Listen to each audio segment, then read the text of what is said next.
Emilio, muy bien, con el gusto de saludarte. Dime una cosa, ¿qué es lo que deja al descubierto todos estos escándalos, más allá de los que vinculan a los hijos del presidente? Este último, el señalamiento de que se habría pedido a la titular de Notimex, una mujer que, por cierto, había sido tremendamente reconocida por el presidente, que había pues sido reconocida en su labor periodística y luego invitada a participar al frente de la Agencia Informativa de México, que ahora dice, pues sí, me invitó, gracias, pero a mí me pidieron dinero, me pidieron desviar recursos a favor de la campaña de Claudia Sheinbaum. ¿Qué está representando para un gobierno que enarbola la bandera del combate a la corrupción? El caso de San Juana Martínez y la denuncia que hizo del desvío de fondos o la solicitud de recursos para la campaña de Claudia Sheinbaum es un ejemplo muy palpable de la corrupción política que se está viviendo en un movimiento social que llegó al poder. Morena llega con la bandera de luchar contra la corrupción y ahora resulta que están envueltos en un escándalo de corrupción porque San Juana estuvo 5 años en una batalla muy controvertida.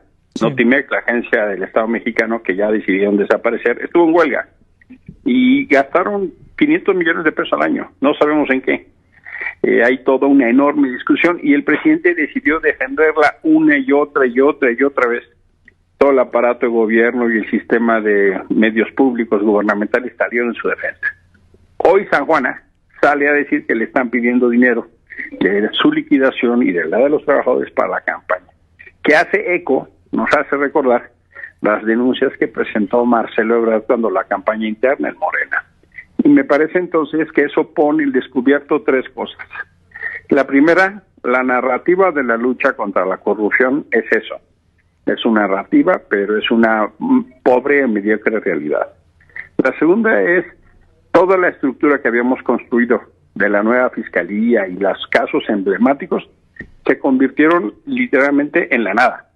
El caso probablemente más interesante es el de Emilio Lozoya, el que era director de Pemex, que está en la cárcel, no por lo que robó, las denuncias de corrupción, sino porque se fue a comer en un restaurante lujoso un pato. Es decir, teniendo arresto domiciliario. Lo detienen por eso, porque lo consideran un exceso, no por lo que pudo haber hecho. Y la tercera es que me parece que el tema más delicado es justo cómo está involucrado ya el círculo 1 del presidente. Los 3 hijos del presidente han sido señalados no por señalamiento nada más, sino con documentos en mano de la vinculación de contratos multimillonarios de amigos de los hijos del presidente con beneficios específicos y que eso genera una enorme discusión del enriquecimiento de un nuevo clan, el clan de los López, que está justamente en línea contraria a lo que el presidente nos ofreció. Emilio, pero dice el presidente que él no se entera de este tipo de cosas, que este tipo de cuestiones no le tocan a él. Tú mismo colocaste en tus redes sociales este video que quiero que escuchemos juntos, en donde el presidente pues trata de justificar que él no está involucrado, que él no se entera de estas cosas, que él no sabe pues si sean ciertas o no. Si me permites, vamos a escucharlo. Sí, claro. En cuanto que a mí me mientan, pues puede pasar. Pero no está tan fácil, porque yo estoy muy al tanto de todo. Debería estar al tanto el presidente de lo que sucede en estos presuntos actos de corrupción, sobre todo cuando involucran a sus hijos. ¿Está al tanto el presidente, Emilio? Tanto. Y lo que en realidad estamos viendo, porque además hay un correlato. Cuando tú ves, digamos, si camina como pato, actúa como pato y se junta con patos, dices algo sí coincide.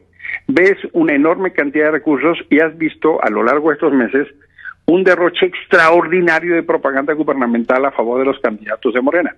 ¿De dónde viene ese dinero?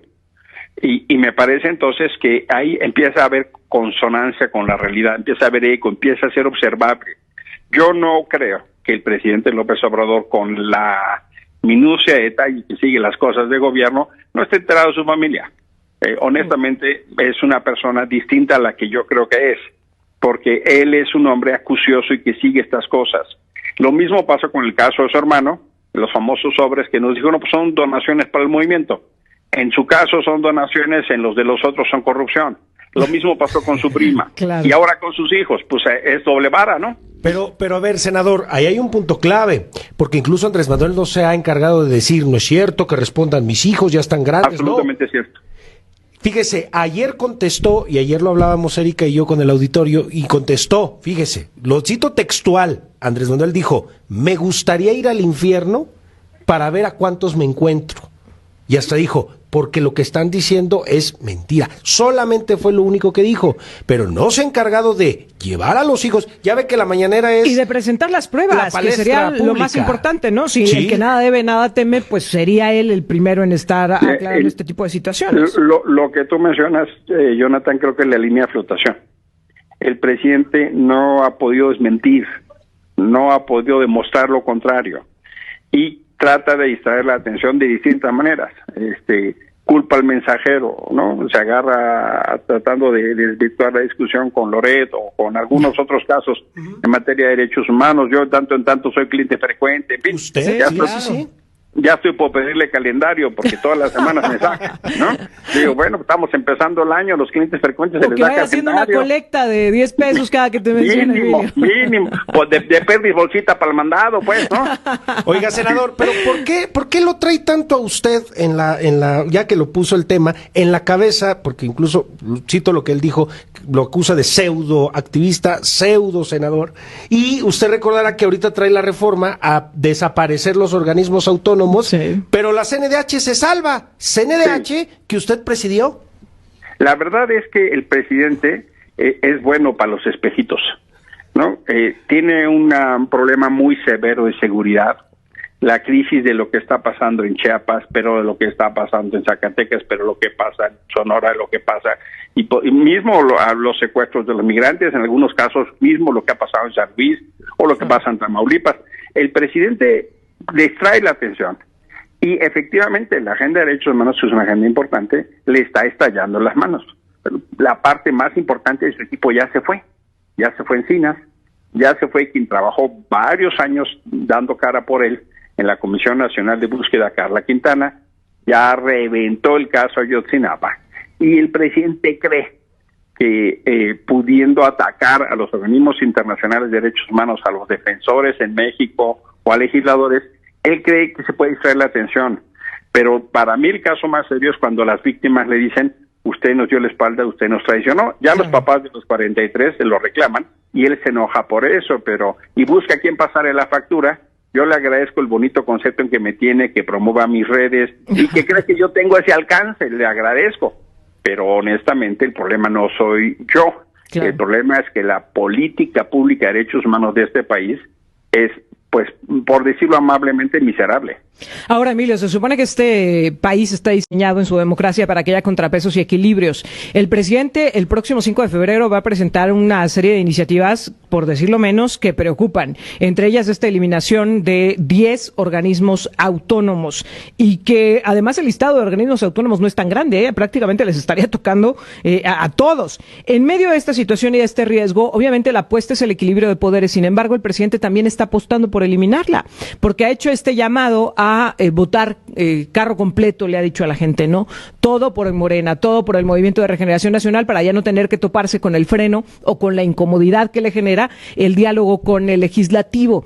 ¿Cuáles son los riesgos de que esto suceda, Emilio? De que haya otra vez, como ya sucedió con el Partido Revolucionario Institucional, un partido dominante en este país.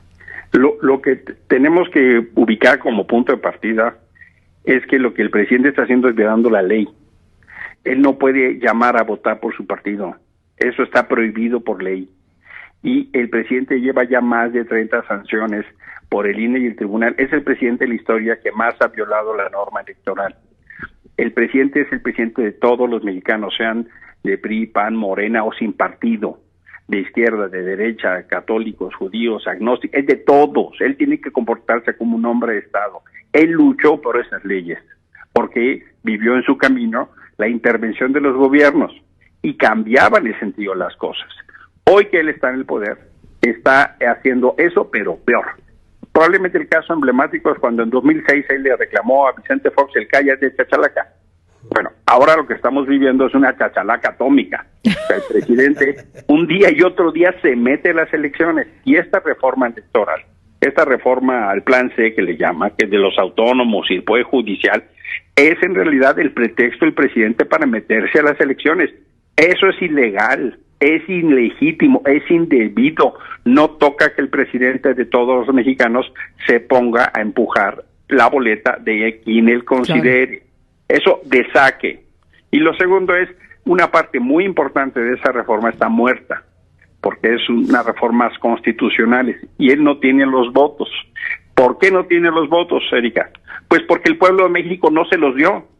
Si el pueblo de México le hubiera dado permiso, él pudiera modificar con su partido y sus legisladores la Constitución. Pero el pueblo de México decidió justo los contrapesos. Claro. Dijo, no señor, ni en el Senado ni en la Cámara puede usted solo. Si quiere, siéntese a acordar. Entonces, por eso el primer contrapeso fue la decisión de la gente en el 21 y el 18 de no darle permiso. Y la tercera es que para mí representa la más alarmante señal de regresión. Es decir, hicimos un camino de transición a la democracia para evitar los autoritarismos, para evitar el país del pensamiento único, para evitar el país de un solo hombre, y que pudiéramos ir limitando esos agandalles. Claro. Hoy el presidente quiere regresar a esa época. Pero que además, Emilio, peligroso. No serían para él. Es decir, se logra una mayoría en la Cámara de Diputados y una mayoría en el Senado, no sería el presidente Andrés Manuel López Obrador, sería su sucesora o sucesor, ¿no? Está la moneda todavía en el aire. Sí.